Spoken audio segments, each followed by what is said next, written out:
entre Israël et Palestine. Baza ba pays oyo boye bayokanaka te. Ti lelo oyo botoyebi histoire wana bato wana bayokanaka te. Ben chez biso tozomona babolole moko boye oyo baganya l'élection te. Baza kozwa avion ya Rwandais bakotambola na yango ba autorité congolais et puis ba jeune congolais tovandi tokobetela bango maboko. Paul Kagame akoya na mboka na biso akotambola akosala o alingi pona nini parce que biso ba jeune tozwi na nos conscience té. En fait, en politique, la révolution, c'est quoi? C'est le changement d'un système et le changement brusque d'un système imposé par le peuple. Parce que le système où on vit vraiment, puis son peuple doit imposer à un côté. Ça nous a été importé et puis imposé. Et conséquence, nous sommes en train de souffrir. Et le combien de bénéfices, il y a pas d'imposer le système. Comment dans un pays pauvre, mais il y a un individu qui est doublement payé? Tata kosala bako pesa ete o esengeli na ye abikisa yo. Mama ali na makoki te akosala mombongo akokoka te biloko ke na biteolo. Nini mosali bongo bakambia ye polo. Nde bakomisi bino lolengo bokobika lelo. Yango biso tolobi soki totiki etamboli wana nde kufa ekokota na mabota bato bakomi ye batepe biso tokoliana. En voyant comme ça les élections na mboka na biso eza juste une utopie oyo ekobima biso na oyo biso tozokanisa te.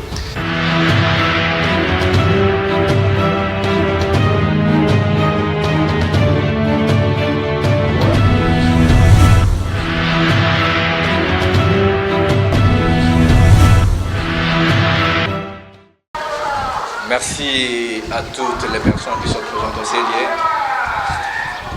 Merci à la presse, merci aux participants de cette activité d'aujourd'hui. Une fois de plus, merci et je profite à cette occasion de vous dire bonne fête de Pâques à tous.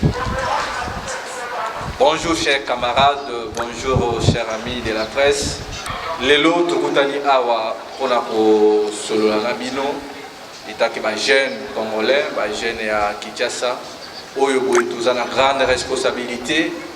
Pour mboka na biso yango tobengisaki ba jeune pona kosala partage ya ba idée oyo boye toza kosolola makambo etali mboka na biso ba jeune pole na biso eza nini kati ya mboka Congo nde toponaki thème oyo boye participation massive de la jeunesse à la révolution et un atout pour un nouveau système de gouvernance. Sans pour autant tarder, nous allons un peu bilingue, nous allons aborder français lingala et puis nous allons entamer une série de questions pour la meilleure compréhension parce que nous devons donner de la valeur à notre langue nationale. Chers compatriotes, chers Congolais, chers amis de la presse, mesdames et messieurs, distingués invités à vos titres différents. Je voudrais tout d'abord vous remercier d'avoir pris part à cette première conférence débat 2022 qui est pour moi un honneur et une occasion de pouvoir vous rencontrer et échanger avec vous.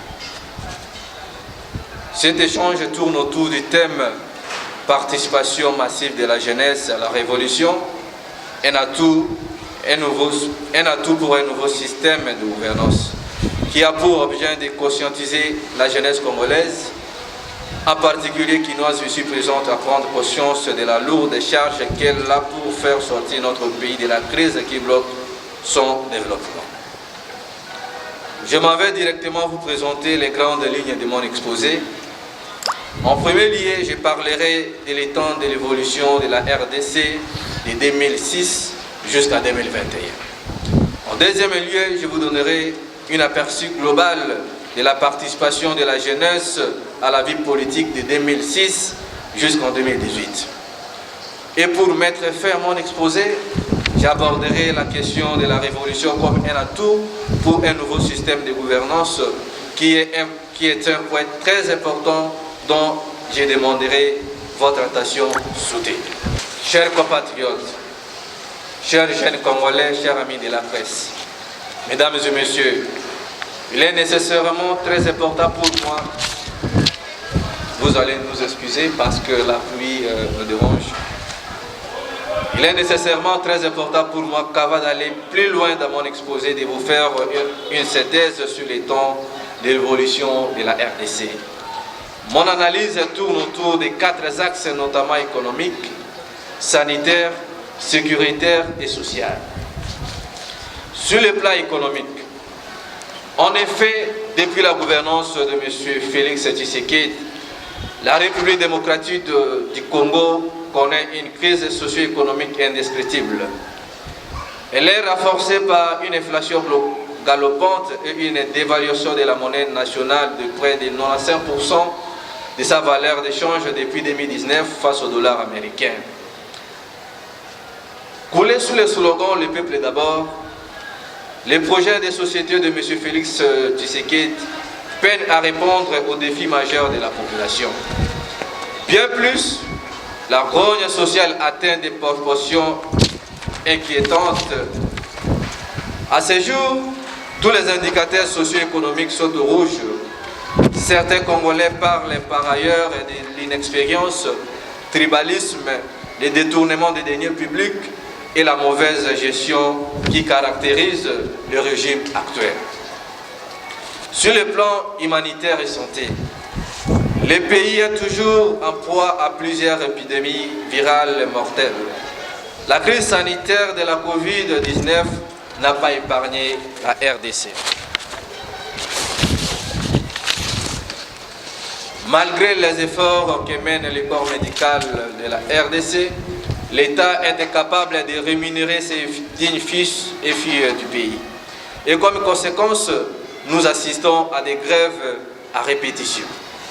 Sur le plan sécuritaire et social, la situation sécuritaire demeure toujours inquiétante en RDC, en particulier dans la partie est du pays.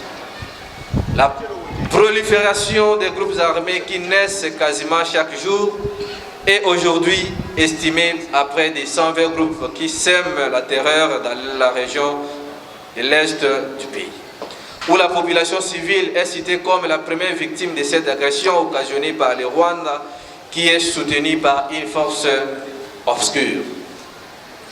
Pour ce qui est du social, la situation de la population congolaise demeure précaire. Malgré les ressources que contient notre pays, la population vit dans une pauvreté extrême. Comme je vous l'avais indiqué dans mon introduction, je vous donne à présent un aperçu de la participation de la jeunesse à la vie politique de 2006 à 2018. Chers compatriotes, chers jeunes congolais, mesdames et messieurs, la RDC est un pays jeune dont environ la moitié de sa population a moins de 35 ans. La participation des jeunes Congolais à la vie politique révèle d'un faible taux de participation depuis une décennie. Malgré la fierté qu'ils ont d'être Congolais, la voix de la jeunesse est sérieusement défavorisée. Les jeunes semblent être oubliés dans les différents régimes dirigés par le vieux qui ne veulent jamais céder la place aux jeunes. Chers compatriotes, chers jeunes Congolais, mesdames et messieurs, les études menées par YouthPan en 2006 démontrent que la jeunesse était moins représentée, dont 70% de la participation des jeunes à la politique, dans les gouvernements, dans les institutions et tout consort. En 2011, cette faiblesse de la représentation des jeunes a connu une baisse de 15%, dont 55%. Avec les élections de 2018, on parle de quelques rétrogradations de la représentation des jeunes qui a baissé de 10% pour chuter jusqu'à 45%. À en croire que cette baisse de 2018 serait une faiblesse pour une représentativité formelle des jeunes et une occasion qui ne leur permette pas de s'épanouir, et c'est ainsi que la jeunesse congolaise demeure étouffée face aux vieux qui les dirigent. Chers compatriotes, chers jeunes Congolais, mesdames et messieurs, je chute avec ce dernier point qui est même la raison d'être en ce lieu pour vous expliquer la nécessité de la révolution comme un atout pour un nouveau système de gouvernance. Je m'en vais tout d'abord vous présenter un petit historique de la Révolution. Le mot révolution apparaît dans les langages courants qu'à la fin du XVIIe siècle, lors de la glorieuse révolution anglaise de 1688, qui est une prise de pouvoir exécutif par oligarchie plutocratique. La révolution était renversement brusque d'un régime politique par la force. En d'autres termes, était changement brusque et violent dans la structure politique et sociale d'un État qui s'est produit quand un groupe se révolte contre les autorités en place, prend le pouvoir et réussit à les garder. Quelques exemples de la révolution. En Afrique, le phénomène révolutionnaire n'est pas étranger, quelle que soit l'hétérogénéité des formes prises par les mouvements populaires. Je cite quelques courants révolutionnaires qui ont été conduits par des élites africaines telles que les capitaines Thomas Sankara avec le Burkina Faso, Nelson Mandela avec l'Afrique du Sud, Cheikh Anta Diop avec la République du Sénégal. Muammar Kadhafi, le guide libyen, Patrice Lumumba et Joseph Désiré Mobutu, pour ne citer que cela. Je peux également citer la révolution américaine, française et chinoise.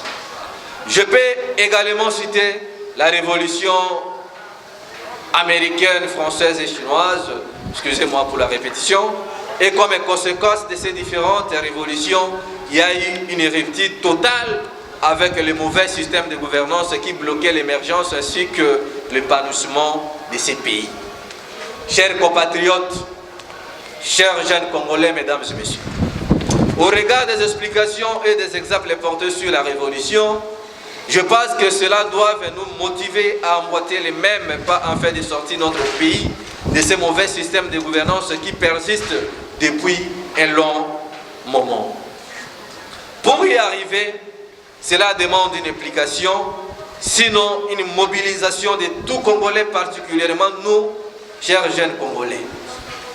Chers compatriotes, chers jeunes Congolais, mesdames et messieurs, depuis un moment, l'appareil de l'État congolais semble devenir la chose la plus envieuse dont son accession implique quelques actifs valeurs, notamment la corruption, la tricherie, la fraude électorale, le détournement des deniers publics, l'injustice et d'autres. Avec les élections passées de 2006, 2011 et de 2018, le peuple congolais a manifesté la bonne foi de voter librement des personnalités qu'il suggérait avoir des compétences et la bonne volonté de développer le pays. Malheureusement, la mauvaise volonté et la corruption avec la même mise des Occidentaux sur la CENI n'a pas laissé la chance aux candidats choisis par le peuple d'accéder dans différentes institutions. Chers jeunes Congolais, aujourd'hui, la jeunesse congolaise est utilisée par les politiciens qui veulent à tout prix maintenir leur poste. Vous pouvez le comprendre avec moi par la manipulation des jeunes dans de différentes marches organisées des partis politiques. La conscience des jeunes Congolais est échangée avec les biens des banques, des politiciens pour sauvegarder leurs intérêts. Donc, comme nous avons vu ce samedi, au passage de M. Joseph Désiré Kabila. La conscience des jeunes Congolais est échangée avec les biens des banques, des politiciens pour sauvegarder les intérêts. Pour un 5 000 francs, nous favorisons la continuité des incompétents à leur donnant des voix aux élections qui, après, nous tournent les dos. Chers compatriotes, chers jeunes Congolais, mesdames et messieurs, tout ce qu'on a fourni comme effort et notre bonne volonté de voter les dirigeants par la voie des élections, ils ne nous ont servi à rien. Bien au contraire, cela nous a induit dans un pire cauchemar qui a plongé davantage notre pays dans un chaos total. Chers jeunes Congolais, il est temps pour nous de passer à la révolution. Dans le passé de notre pays a apporté un changement palpable au niveau de la chose publique, dont je cite Lumumba. La révolution dont je parle doit commencer d'abord par une prise de conscience de tout et chacun de nous ici présents. Si dans le passé nous avons été inconscients et manipulés par les politiciens, désormais nous devons prendre conscience sur les enjeux politiques pour faire de bons choix. Aussi longtemps que les inégalités, les glissements et la persistance de la mauvaise gestion de l'appareil de l'État, la RDC ne verra jamais la voie du développement. Ainsi, pour mettre fin à ces mauvais systèmes de gouvernance, nous devons passer par les organisations et soulèvements populaires dénonçant les antivaleurs qui ont longtemps plongé notre pays dans un chaos total. Chers compatriotes, chers jeunes Congolais, chers amis de la presse, mesdames et messieurs, j'en profite de cette occasion pour vous inviter de vous joindre à nous dans cette lutte révolutionnaire pour qu'ensemble nous puissions changer le cours de notre histoire en mettant en place un nouveau système de gouvernance qui sera bénéfique pour le peuple congolais et sa génération future. Chers jeunes Congolais, la jeunesse d'aujourd'hui est l'espoir de lendemain, dit-on. Mais moi, je vous dis, la jeunesse, ce n'est pas l'espoir de demain, mais la jeunesse, c'est l'espoir de maintenant. Car pour mieux s'épanouir dans le futur, nous devons prendre conscience en changeant notre façon de voir les choses et de réfléchir dans le présent. Tout commence maintenant. Prenons-nous en charge. Tout commence maintenant. Prenons-nous en charge. Comme j'ai toujours l'habitude de dire, la peur doit quitter nos esprits. Merci pour votre attention soutenue et je me remets à votre disposition. Et laquelle devons-nous faire pour nous sortir de la révolution et la jeunesse dans notre pays actuel? Ça, c'est la première question. La deuxième question, je voulais savoir en ce qui concerne la participation de la jeunesse dans la politique. Ni de ce qui n'a dit ce que le corps la jeune, tout ça là, pour que la jeune puisse participer à la politique, il y a les lots. La jeunesse va être une révolution. Révolution pour expliquer que sur le début, ils allaient soulèvement brusque pour renverser le pouvoir en place. Est-ce que nous avons invité les jeunes à être la révolution? Aux autres, il y a des conséquences pour que ça pendant la révolution. Parce que nous avons déjà un problème élevé. Dans l'Est, la guerre est allée sur la raté, même dans le Congo, dans la crise. Mais aux autres, invité les gens tellement sur la révolution. Les conséquences pour la révolution. Est-ce qu'il peut permettre à la mission de développer quelque chose qui vous saute et que vous avez la mission ciment? Biso, les jeunes Congolais, tous na charge pour la mission Congo.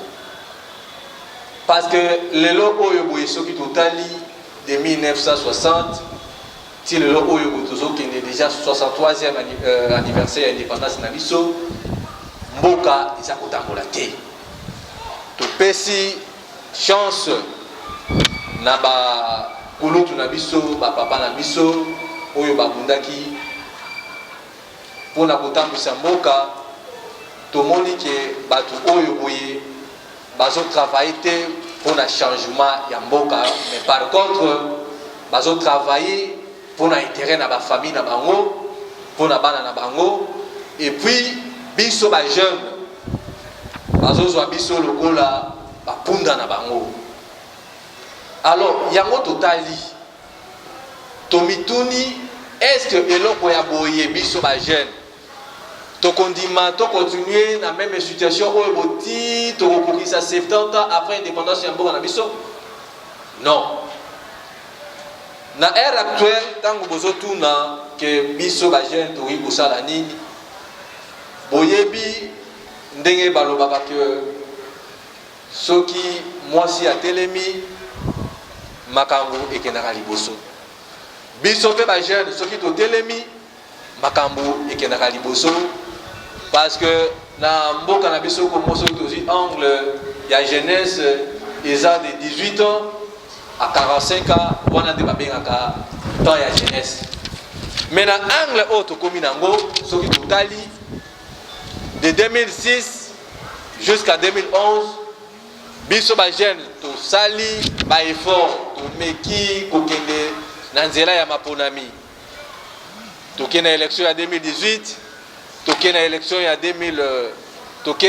2006 2011 2018 tomoni biso bajeune bayi politika bapesi biso mokongo yango wana biso bandeko oyo bomoni tobengisi conférence oyo tolobi révolution moko te esalemaka d'une manière pacifique. Révolution a été toujours d'une manière brusque, brutale. Yango wana participation na biso ba jeune na ère actuelle parce que bomoni mboka ezopela moto na est sécurité na ouest sécurité zali na centre partout Congo ezopela moto. Pourquoi? Parce que batu oyo bakokamba biso balingi kosala mpona intérêt ya biso ba jeune te. Yango wana bomoni na conférence oyo to organiser lelo biso na baninga toza awa tobengisi ba jeune mpona kotelema d'une manière brutale, d'une manière brusque mpona kochanger façon ya kosala. Bokotuna ngai que d'une manière brutale ekozala lolenge nini? Révolution moko te na monde ezala facile. Mais révolution oyo biso tozobengisa eza pour que non mutu na mutu ayeba kobunda mpona koyeba lobi avenir na biso ba jeune ekozala ndenge nini. Donc révolution eliaka oyo ayi moko bana. Donc révolution moko te na mboka etikala kozala lolenge ya malamu. Donc bisiko ozwi eloko ya liboso mpona révolution oyo biso toza koluka pour que changement ezala mpona mboka na biso ezosenga nano liboso conscience ya ba jeune congolais. Jeunesse congolais bisiko zali zwa conscience tala loba nazalaki na 15 ans na komi na 25 ans na komi na 30 ans lobi ekokoisa 40 ans par na ngai jeune ezanini. Est-ce que tu vas continuer toujours à demeurer dans la situation oyo boye? Yango wana tozobengisa bino ba jeune au travers la conférence oyo toza ko organiser yango nde tobandi awa na masina tokotambola Congo mobimba pona kotalisa bino ba jeune que non soki tobundi te lokola ba exemple na pesi awa bomonaki ba jeune ya Mali, bomoni ba jeune ya Sénégal, bomoni ba jeune ya Tunisie, bamonaki souffrance elekaki na mboka yango wana batelemaki pona kobunda pona koluka changement d'une manière brutale. Soki tokei na Tunisie ezalaki ba jeune révolution na bango bandaki pona ba coopérant ndeko côté ka oyo ayeba ju tracasserie à ba policier leki. Mais comment est-il possible biso na Congo tracasserie leki moyibi dérangement tozo kene na élection volonté ya peuple bazo linga ko respecter yango te yango wana biso ba jeune toza na lourde responsabilité boye ba yango na katikati ya conférence oyo tobengisi bino tangu tokopesa mot d'ordre nde bino ba jeune biso ba jeune tokokita na balabala pona kotambola pona changement tokotambola te que non pona ko accompagner ba leader politique tokotambola pour que non makambo échanger yango na tozobengisa moko na moko bisika bozali bolongola bobangi tobunda pona mboka na biso parce que soki tobundi te tokozala ba éternel esclave ya ba leader politique. Soki na kiti muke na motuna na bino presque zandenge moko otuni na qu'est-ce que nous les jeunes nous devons faire à l'heure actuelle? C'est celle conscience d'abord. De tobandi ko conscientiser ba jeune. Nous devons prendre notre responsabilité à main. Parce que soki le lot obundi te lobi ba tomusu ba ko na place na biso te. Ba yebisi biso pendant 6 ans 5 ans à l'université, que la jeunesse est l'espoir de demain. Mais moi, je vous rassure ici que non, la jeunesse, ce n'est pas l'espoir de demain, mais la jeunesse, c'est l'espoir de maintenant.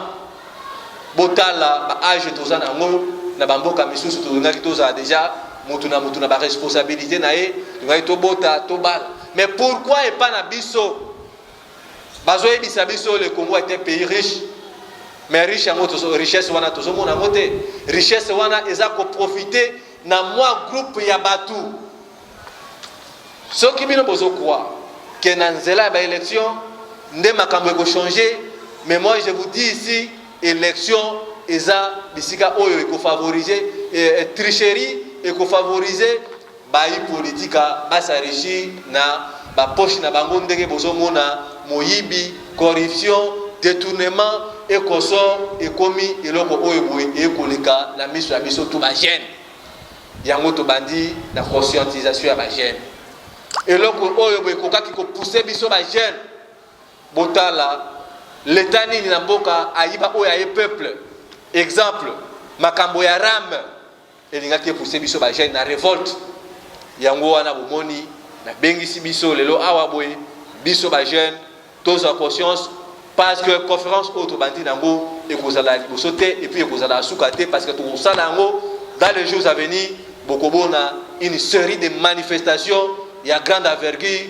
nde tolobaka yango souvent entre la patrie ou la mort le peuple vaincra parce que nous voulons le changement pour que mutu nyonso azwa mai ya malunga azwa transport ya malunga azwa logement ya malunga yango wana to bengisi bino lelo bozala ba évangéliste na ba quartier na ba avenue bisika bozala une fois bokoyoka mbela ya bandeko na bino mama Océa de la presse ndeko Lumumba ndeko Merlin Vuvu ndeko Vinika Songo bandeko Otto Tangi Cédric Dailé l'homme du peuple tokopesa mot d'ordre pour na biso ba jeune pour na kotambola et puis je vous rassure ici à voyant comme ça les élections na mboka na biso eza juste une utopie oyo ekobima biso na oyo biso tozokanisa te soki na kiti na motuna ya ndeko na ngai Claudie ya journaliste atuni alobi quelles sont les conférences que nous allons organiser dans les jours à venir. Ndeko Claudie oyo tobandi awa na Kinshasa tobandi na Masina parce que boyebi que conférence oyo boye ekozala liboso te pe asuka te tobandi na Tchangu tokozala lobi na Moamba tokozala na Funa tokozala na Lukunga et puis tokotambola ba province nyonso pour la évangéliser ba jeune pour la révolution oyo biso toza kobenga awa eza te ke noto kobima na balabala tobini toyembi babeti bagaze tozongi et puis esili ndengo wana donc conférence oyo tobandi yango na Tchangu dans les jours à venir tant tokovanda na baninga tant tokosolola na bango toyebi te lobi tokozala na Lukunga tokozala na Lemba tokozala na Masina ndenge tobandi awa tokozala na Banda et puis toza kobengisa mutu nyonso à se joindre na lutte oyo boye parce que eza inacceptable comment na mutu lokola Kabila kotambola librement biso ba jeune na mabe nyonso o Kabila sali na mboka o pendant 18 ans tozui 3 ans ya papa na ya kontisela biso ba Rwandais na mboka biso ba jeune to kolanda Kabila to kobeta ye maboko pona ba 5000 francs pona 3000 eloko wana il fait katana Kabila za mutu oya koki kotambola librement te na mboka oyo boye souffrance o biso toza komona lelo je m'explique boye ba yango eza la base Kabila mutu akotisa ba Rwandais na kati ya mboka na biso tangu bozoloba les Rwandais nous menacent les Rwandais nous viennent envahir bazozo ba richesse na biso le mal c'est Kabila na Félix ya mwana tozo travailler élection ou pas élection Félix na Kabila place na bango za prison tout tozo bengisa ba jeune to mona kata mo souffrance ezalaki na France mwana mwasi atelemaki oyo tobengaka ye Jeanne d'Arc mpona kosauve mboka na bango na mboka nini bino aussi bomona entre Israël na Palestine baza bapays oyo boye bayokanaka te ti lelo oyo botoyebi histoire wana bato wana bayokanaka te. Ben chez biso tozomona babolole moko boye oyo baganya na élection te baza kozwa avion ya Rwandais bakotambola na yango ba autorité congolais et puis ba jeune congolais tovandi tokobetela bango maboko. Paul Kagame akoya na mboka na biso akotambola akosala o alingi mpona nini? Parce que biso ba jeune tozwi na no conscience te. Tangu totelemaki liboso awa bo le 26 le 27 na ambassade ya France pona koyebisa Kagame que no ba aventure kosala wana keba il est temps que vous les occidentaux, vous la France, l'Union européenne, l'OTAN, vous devez revoir votre façon de voir les choses. Ce qui n'allait passer, ba papa nabiso, ba salaki politique, ya lolenge na bango, mais biso ba jeune congolais à génération nabiso, tolingi to mona makambo échanger. Chers jeunes congolais, tant que de toi bisa bandeko, ennemi nabiso ya liboso c'est les Rwanda. Rwanda azui Félix ya lokola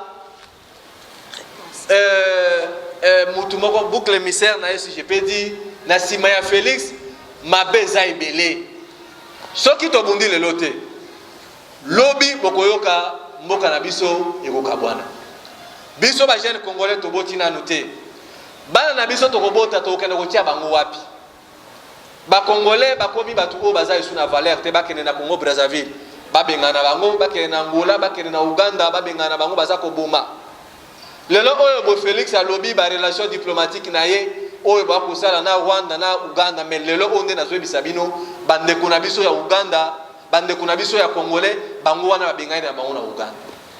Est-ce que tokondima biloko oyo boti wapi bomoni Félix a violé constitution plusieurs fois a nommé ba juge ya cour constitutionnelle a violé Sénat dans l'article 114 à Kanga Sénat à Mokanabiso.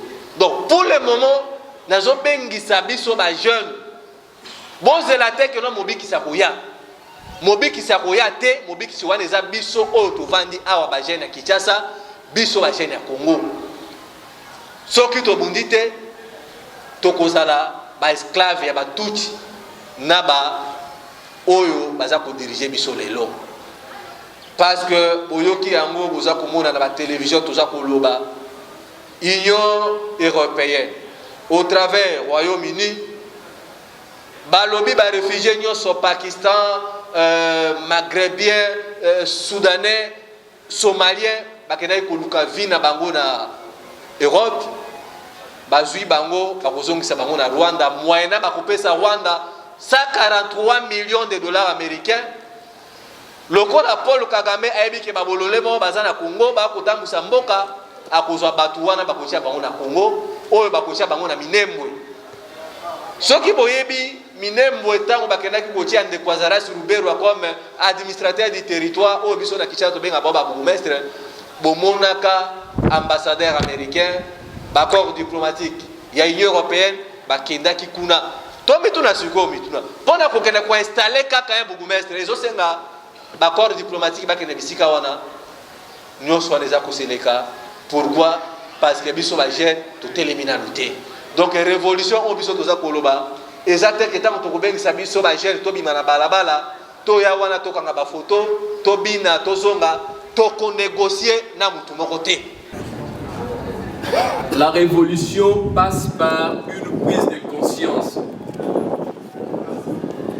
Maté ya révolution to ya soulèvement ya li maté ya moko ya bololo ya nkele. Kasi oyeba ete tango tokweyaka malade tobelaka omona munganga komeli yo kisi yango mpe esalaka bololo. Mais yo za na malade typhoïde to malaria yo oboya komela kisi wana parce que ali bololo bika te.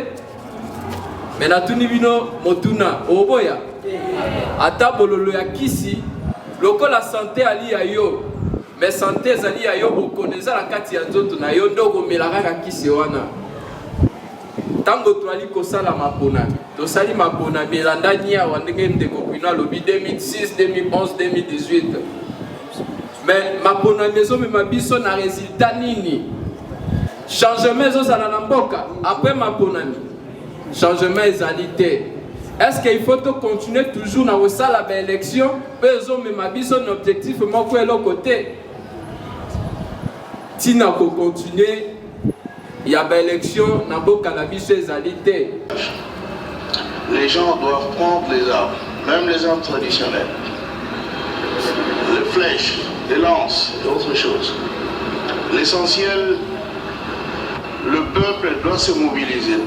Tout le monde, les armes traditionnelles, les flèches, les lances et autres choses. Les flèches, les lances et autres choses. L'essentiel est d'écraser l'ennemi, parce que sinon on va devenir esclave de ce petit monsieur de Hutu, de Tutsi plutôt. C'est donc clair. Voilà. Musée à l'Obiboye, peuple bongier à la mobiliser. Donc c'est-à-dire quoi, c'est une sorte de révolution populaire, parce que il y a motoyen à Bango avant. De côté c'est que d'accord mais ça bango ba frère alors to régler conflit d'une manière pacifique. Musée motoya qui na bango ayebi nature na bango. Alobi ete biso peuple photos à la mobiliser. Tous ba flèche ba armes traditionnelles. Sinon to kozala ba umbu ya ba petit monsieur de Tutsi. Révolution na mboka rôle na mwezalaka. Tout le bar en français pour changer le paradigme.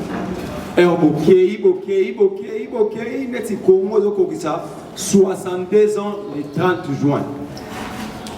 Total système politique où est Congo pendant 1960 et Simbité. Comment les changer? En fait, révolution, c'est le Ramabété. Ça juste des changements brusques par rapport à la norme établie. Norme établie pour la biso des photos qui n'a pas pronommé. Mais le peuple peut décider autrement. Dans la en face, il y a un de lobby. Tout le monde a pronommé de Kabila gagné. Pourquoi tout le monde a pronommé de changer? Échanger de tout en 2011, échanger de. En 2018, échanger de. Mais là, quel est l'apport du peuple après qu'il y ait l'élection de Somisa Pessalem? Et ça, tant que tu vends, tu as kapoto, il y a des bon aram. Au vandi, il y a 243 millions de dollars. Au vandi, il y a au foot à batouté, mais chaque voyage coûtera 2 millions de dollars. Au vandi, il y a 2 millions de salaires, mais si il y a un salaire à Basoda, tandis que le secrétaire général à la police, Mathis Eli a commis à 233 000 francs. Et ça motive la révolution. Tofandi, Tomoni Kabila, Tongi Mboka Munene Kingakati. Ils ont un regard, ils ont un banzele, ils ont un makulu, ils ont un bazo. Tandis que tout un peuple a un azote, a un zelate, a un regard. Mais tout l'amour, il a tant de bando betamabo. Ah, Raïs. Ngai a namona ki batuba au seple la Raïs. Joseph Kabila, ça c'est de l'immaturité politique. Le peuple congolais a démontré que sur le plan politique, il y a la comité. Comment Moutou Azala qui a besoin de réclamer qu'il n'est pas sali 18 à salir logoté? Mais pour Félix, il serait de salir rien, tout le lobby à Zoma. Donc, lobby sur Félix Paquet, Moutoyer, à salir rien, tout le Félix à Zoma. Alors, le logo là, tu as créé un paradigme. Tu n'as pas dit de réfléchir. C'est le moyen de créer un nouveau paradigme, et ça, c'est la révolution populaire. En fait, en politique, la révolution, c'est quoi? C'est le changement d'un système et le changement brusque d'un système imposé par le peuple. Parce que le système où on vivre dans moi, plus au peuple est imposé à monter. Ça nous a été importé et puis imposé. Et conséquence, nous sommes en train de souffrir. Et combien de bénéfices? Il y a un bateau qui imposé ce système. Comment dans un pays pauvre, mais il y a un individu qui est doublement payé? nakopesa mwanda kisa moke na monyokoli na biso ndenge tofandaka na bandako po ete ndeko ayeba ntina ya révolution oyo tokoloba na lokota na biso ya lifalancé oyo nga mpenza na lingaka yango malamu mingi te po ete lokota ya lifalancé ya libongo lokota oyo enyoku biso lokota ya lifalancé ezali lokota oyo enyoku biso pamba te balingi bayekolaka lolenge kani elobeli ya biso baboyisi biso lokota ya biso bandeko na ngai komitombokisa oyo tokotalisa lelo nakopesa ndakisa nango na bandako outaki kelasi topesika songolo oye okuti moteke batikeli yo te okotuna leki ya mwasi tope mama biloko bianga bizali wapi mama lobi biloko elaki moke topesi baleki yo okoli topesi yo te ndeko talisanga na okolo bali na kati ya ndako na ndimi te ndenge tofandi atokoswa kimia okoloba na moboti makambo esengeli te obotaki nga mpo na nini nga nasengaki na ya te lokola nakomi mokolo nake koluka bomoi na nga moto atala te botomboki wana nde toye kopesa o sikoyo na kotalisa ekolo nde place ememi yo na baboti na yo mpo bobundaka mikolo yiso na kozanga moteke tata akosala bakopesa ye te oyo esengeli na ye abikisa yo mama ali na makoki te akosala mombongo akokoka te bino bokende na biteolo nini mosali bongo bakambi ya ye ekolo nde bakomisi bino lolengo bokobika lelo yango biso tolobi soki totiki etamboli wana nde kufa ekokota na mabota bato bakomi yeba te mpe biso tokoliana nde tolobi te esengeli na mwana ye Kongo ayeba ntina ya likambo na ye mpe tobima koboya likamboli yango na ntango oyo olobaka na moboti oali irresponsable na lokota ya lifalanso bino bozwa lelo moto arendre bino bokoma bongo kombo na ye Tshilombo mpo na nini tokendeki maponami oyo bino boyebi ya 2018 oyo nga alobaka maponami ya césarienne mpo bandeko basi batalisi bino occupation nga siko nakopesa nkanda ya lelo oyebaki ntango tokokutana lobi ndenge ndenge atunaki eske kozala lisusu ezali mpo ete yali libanga suka na yango kolongolo bato mabe na ye ekolo Kongo mpo bino oyo botangi na biso tokumba ekolo na esika oyo tokobeta na mabakumu ya lolengo oyo te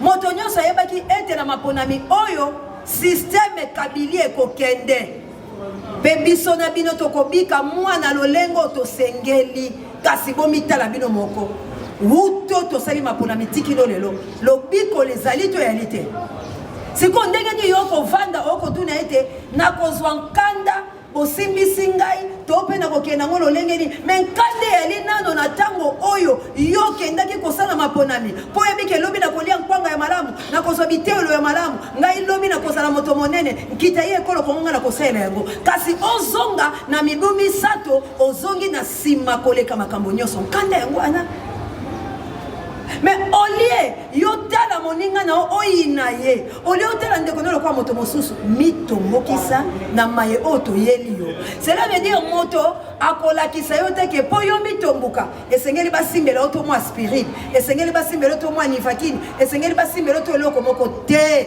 ndenge ndeko autaki koloba awa na banzi bino bato bolingi masano ya bino ya vitesse na bino Android boko kota pe boko tala boko mizongisana boni Lumumba soki nkanda ya kobunde tumba liboso ya Lumumba akutaki bato balaki akutaki ya bako ya papa Nzezalando ezalaki bisika oyo na nzela ya bako parti oyo memaki biso na lipanda nde yaki kopesa ndeko na ye Kasavu kasi na boyei tope na mopepe ya Lumumba alobi koto esangisa kaka bakongo la bakongo nde basalaki ya bako bangana babande koya Lumumba alobi ngana koya na politique ya bikolo te kasi na mema bato iso poto kele kobunde tumba nde na nzela ezaki na bapulu na bokito nde na lisango biso tosali ya koya pele kilo Lumumba azaki na mibu boni ya kondima liwa aki na mibu boni atalaki liboso atalaki nsima te alobi na yeyi nde kobundela ekolo bwangai ndenge biso na bino bilenge tolingi sikoyo totelema po ete tozwa bonsomi ya ekolo ya biso Kongo oyo ekangami na maboko ya baloki oyo ekangami na maboko ya bapaya oyo toali kominyoko mikolo na mikolo. Merci Maman Océan de la presse pour la contribution na yo. La monnaie de Totikali a deux intervenants.